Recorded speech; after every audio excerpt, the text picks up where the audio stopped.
శ్రీమాత్రే నమః శ్రీ గురుభ్యో నమః. హిందూ భక్తి ఛానల్ ప్రేక్షకులకి స్వాగతం. భరణి నక్షత్రం వాళ్ళు ఏ దైవాన్ని ఆరాధించాలి, ఏ గ్రహాన్ని పూజించాలి, ఎటువంటి మంత్రాన్ని పఠించాలి, ఏ క్షేత్రానికి వెళ్ళాలి, ఏ చెట్టును పెంచి పోషించాలి అనేటటువంటి విషయాల గురించి మనం ఈ రోజున తెలుసుకుందాం.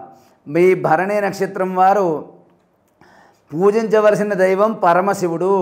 వీళ్ళు ఎప్పుడూ కూడా ఓం నమః శివాయ జపాన్ని అలా చేస్తూ ఉండడం వల్ల చాలా మీకు పుణ్యం కలుగుతుంది. మీ భరణి నక్షత్రానికి శక్తి పెరుగుతుంది. మీరు ఓం నమః శివాయ జపాన్ని చేయండి. సోమవారం నియమాలు పాటించండి. సోమవారం శివాలయానికి వెళ్ళి 11 సార్లు ప్రదక్షిణ చేసి ఆ శివుడికి ఒక నమస్కారం చేసుకోండి. అదేవిధంగా మీరు సోమవారం నాడైనా శుక్రవారం నాడైనా గ్రహాల్లో శుక్రగ్రహాన్ని ఆరాధించండి. మీరు ఏదైనా పని మీద వెళ్ళినప్పుడు తెల్లని వస్త్రాలు ధరించండి.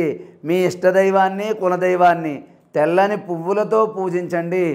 ఓం నమః శివాయ, ఓం హ్రీం శుక్రవే నమః, ఓం హ్రీం శుక్రగ్రహాయ నమః అనే మంత్రాలు రెండూ కూడా ఎప్పుడూ చదువుకుంటూ ఉండండి.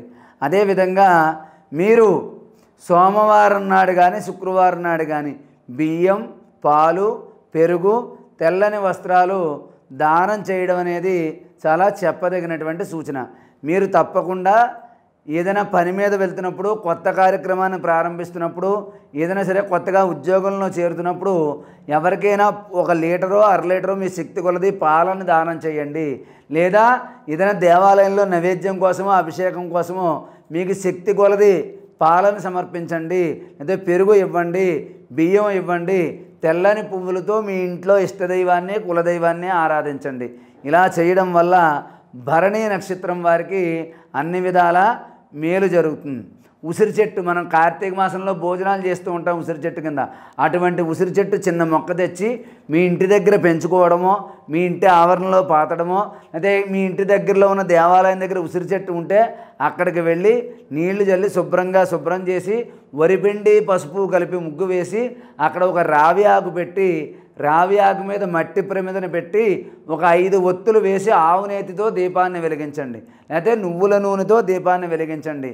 ఇలాగ మీరు ప్రతి సోమవారం శుక్రవారం ఉసిరి చెట్టు దగ్గర దీపారాధన చేయడం, అవకాశం ఉంటే రోజు ఉసిరి చెట్టుకి నీళ్లు పోయడం, పరమశివుడి యొక్క స్తోత్రాలు చదువుకుంటూ ఉండడం, శుక్రగ్రహాన్ని ఆరాధించడం అనేది చాలా చెప్పదగినటువంటి సూచన.